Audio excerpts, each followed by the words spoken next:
آئین پاکستان پارلیمنٹ کو پابند کرتا ہے کہ قانون سازی قرآن و سنت کے تابع ہوگی۔ آئین پاکستان پارلیمنٹ کو پابند کرتا ہے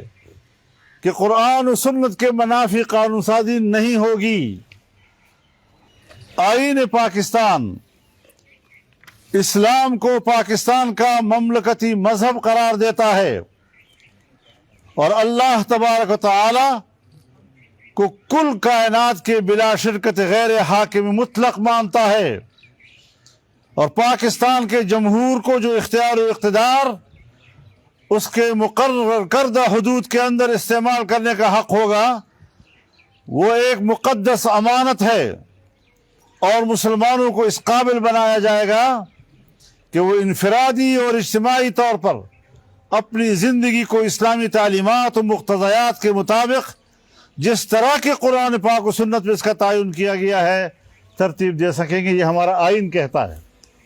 قرارداد مقاصد کہتا ہے، جو آئین کا حصہ ہے، آرٹیکل 2 اور آرٹیکل 227۔ لیکن ہمارے ان قوانین کے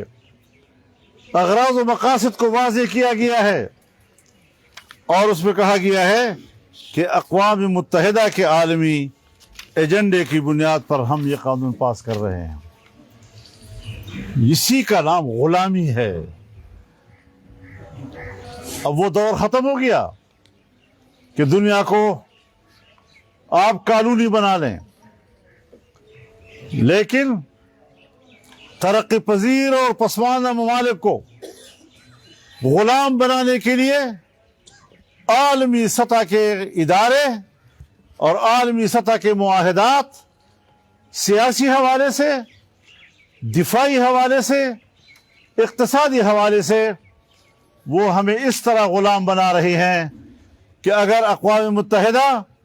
انسانی حقوق کنونشن، عالمی عدالت انصاف، عالمی اقتصادی ادارے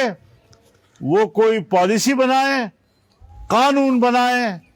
تو ہمارے جیسے ممالک میں ہمارے اپنے ملک کا آئین اور قانون غیر مؤثر ہو جاتا ہے، اور ان کا قانون اور فیصلہ ہم پر لاگو ہوتا ہے۔ اسی کا نام غلامی ہے، جو کالونی کے ختم ہونے کے بعد برقرار رکھا گیا ہے عالمی سطح پر، اور پاکستان کے حکمران بڑی خوشی سے اس غلامی کو قبول کرنے کے لیے تیار ہوئے۔